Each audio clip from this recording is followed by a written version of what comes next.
Magelang hari ini.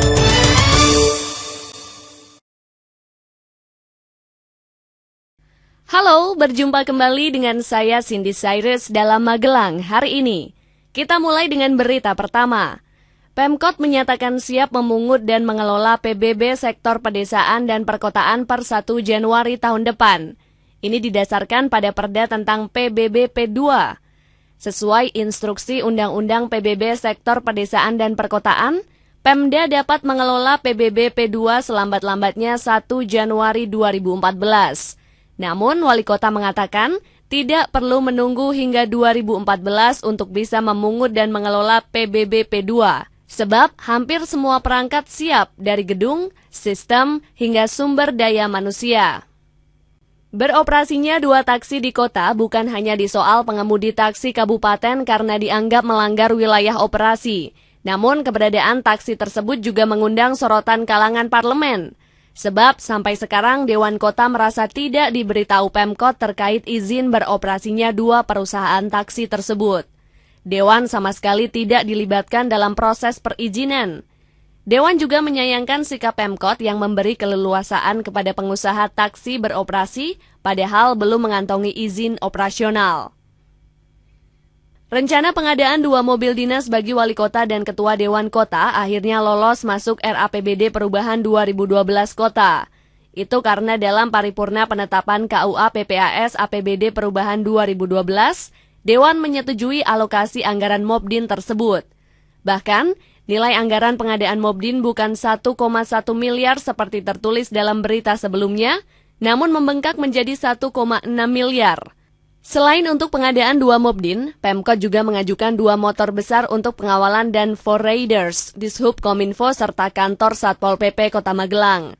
Selain itu, Dewan juga menginginkan Wakil Wali Kota juga mendapat jatah Mobdin baru.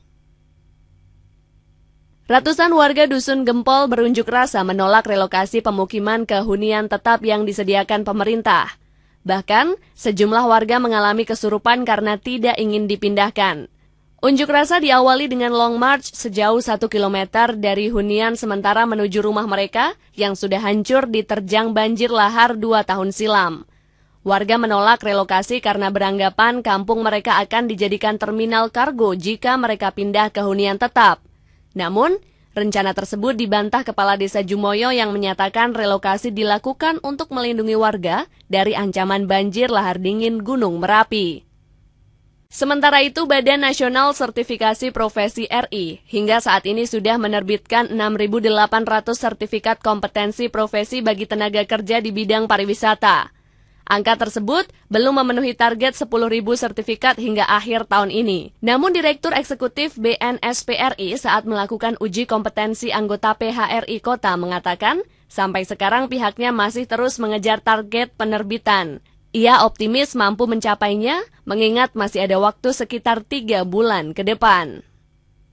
Beralih ke informasi selanjutnya, ribuan warga Desa Keningar dan Desa Sumber, Kecamatan Dukun memasang portal untuk melindungi jalur evakuasi bagi warga lereng Merapi. Warga khawatir penambangan pasir besar-besaran akan merusak jalan evakuasi. Portal tersebut dipasang di pintu masuk kedua desa tersebut, sebab selama ini menjadi pintu masuk penambangan ke kawasan Taman Nasional Gunung Merapi dan Kali Senowo. Dengan adanya portal ini, maka hanya truk berukuran kecil yang bisa masuk. Meski sempat berhenti beberapa waktu, parkir ilegal di kawasan Taman Badaan akhir-akhir ini mulai marak lagi dengan adanya sepeda motor yang berjejer-jejer di kawasan larangan parkir. Ironisnya, Pemkot dan aparat lain belum menunjukkan eksistensinya untuk meredam kerugian daerah atas parkir liar tersebut. Salah satu pengunjung di Taman Badaan mengaku, dia sengaja parkir di kawasan larangan karena juru parkir yang memintanya. Staf ahli Bupati Bidang Kesos dan SDM mengimbau kepada masyarakat untuk melakukan antisipasi sejak dini terhadap maraknya penyakit zoonosis yang bersumber dari hewan, karena bisa cepat menular pada manusia. Saat membuka acara sarasehan antisipasi penyakit zoonosis dan upaya penanggulangannya di Ruang Bina Praja Setkap, dia menyebutkan kuncinya menjaga kesehatan diri, lingkungan, dan hewan peliharaan. Satu wahana diuji cobakan lagi mulai Sabtu kemarin setelah sebelumnya ada 4 wahana lain yang diuji cobakan di Taman Wisata Air Kalibening. Wahana tersebut adalah Spiral Tube, perosotan dengan panjang sekitar 76 meter dan tinggi 15 meter. Untuk menikmati wahana Spiral Tube ini, pengunjung harus menggunakan ban saat meluncur. Dalam masa uji coba ini, Taman Wisata Air Kalibening mematok harga Rp10.000 untuk satu tiketnya. Menuju ke informasi terakhir. Laporan Soeharto warga Karanggading terkait dengan adanya dugaan pemalsuan surat keputusan tentang pembentukan organisasi pengelolaan informasi ditanggapi wali kota. Tetapi wali kota tampak tidak begitu mempedulikan laporan warganya tersebut. Orang nomor 1 di kota itu tidak berkomentar banyak ketika disinggung soal kemungkinan menunjuk kuasa hukum guna menghadapi kasus tersebut termasuk melaporkan balik.